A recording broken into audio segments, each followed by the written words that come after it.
everyone, Adam here. We're at Rhode Island Anime Con talking to Fouad about your book, Luna Sol Amat, and I probably butchered that name as well. That was correct, actually. Awesome. Yeah. So why don't you give us kind of like the elevator pitch? What's your book about? Okay, so essentially, well, do you want the backstory behind it first to figure out how I got here, and then I'll tell you? So, yeah, let's do it. Because the inspiration behind this book is actually pretty funny.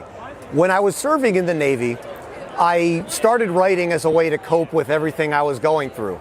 And eventually I had a very lucid dream where I was in a post-apocalyptic world where it was just my family and another family who were warring against each other, but I was having a secret relationship with the enemy faction's leader, and I was the leader of my faction, and my cousin caught me, and I had to kill him so he didn't tell my family. Yikes. So I woke up like, that is the most insane dream I've ever had. And then I was like, I need to write that down. The next day I wrote this in like 3 weeks. Wow. And it became a trilogy. I actually have 2 other stories that are in this universe. In the works or? Done. Wow. I just haven't been able to publish them yet, but they're done. Good to see you, though. So the premise of the story, Luna Sol Amat, is the sun loves the moon in Latin. Okay. And the reason behind that was because these 2 factions are, Luna worships the moon, Sol worships the sun. And they've both been warring for 800 years, and they don't even know why anymore. It was taught hatred year after year, just being told by your ancestors, we fight them. That's just what we do. We go to war with them. Yeah. So the current 2 leaders, Radric of Sol and Licia of Luna, they're secretly in love, working together, trying to end this war, but their people aren't ready to let go of the hate.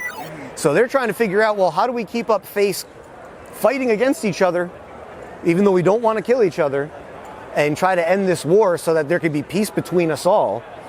And that's essentially the problem going on this planet in the world called Uçebar, which is the planet, and the people are known as Uçebians. And that's generally what's going on there. There's 4 factions: the Kingdom of Aquaria, Kingdom of Umbra, Sol, and Luna.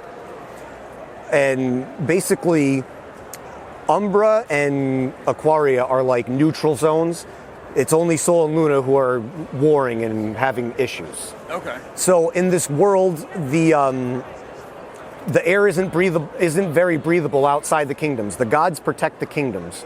So, but once you leave the kingdom walls, there's creatures, there's bad air, there's death everywhere. So that's where they usually end up doing all their fighting, is in the wastelands. Okay. So that's essentially, the story revolves around how they resolve this conflict that they've been going through for 800 years. That's pretty cool, and that's where the first one picks up. Yes, so the first one addresses. And do you want to hear about the others, or do we just stop there? It's up to you. That sounds good to me. I just thought it was cool that you have a trilogy, but it's kind of starting at what could also almost be like a resolution, or they're trying to find the resolution. Well, so basically, is it a spoiler alert if I answer that? That's up to you. Well, because honestly, for me, because what happens here is they get the solution. They figure out what the problem is. I won't say it so that this vague. way. Yeah. But even though it's resolved, 20 years later, it resurfaces. Okay. And the second story and the third story are about how they resolve it for the second time. But it takes them a lot more to do it this time. Okay. Because the problem comes back a lot stronger than it was before. So that's essentially how it continues. Because like this book, the way it ends, you could pretty much just assume, all right, it's over. Because it ends well. Mm-hmm. But all of a sudden, 20 years later, everyone's like, oh my gosh, this is coming back. Like, we got to stop this. So when you started this one, did you have in your mind it's going to be a one and done, and then you had further ideas, or did you know you wanted to kind of? It's cool because you're like closing a chapter as you start another one in like the overall saga. Yeah. So basically, I was planning on just writing this. I wasn't planning. The way I ended it, I accidentally foreshadowed a second one, and I was like, you know what?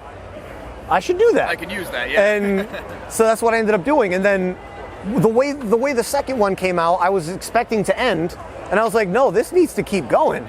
So I left it on a cliffhanger in the second one. Okay. And then the third one finishes it off and ties everything together. Very cool. Yeah. So I like that approach instead of starting it at the beginning. I mean, you are, because you have a new beginning, but I like that approach where you're kind of stepping into an existing world and an existing conflict, and even the people in the world are, why are we doing this? I like that approach. Yeah. That's cool. Because it's a lot of times that you don't see that. Like there's always a reason. Like, we're trying to take over this country. We're trying to do this. They don't have an actual reason to be fighting each other. Right, they can't trace it back a couple decades and figure it out. Yeah, because it's been going on for 8 centuries. Yeah. And they're like, well, so what are we fighting about? Oh, well, Dad said we fight them. Yeah. His dad said we fight them. You know, like, it's just the way it was. So I thought it was a cool concept, and I haven't seen it done. And I was like, well, this could work.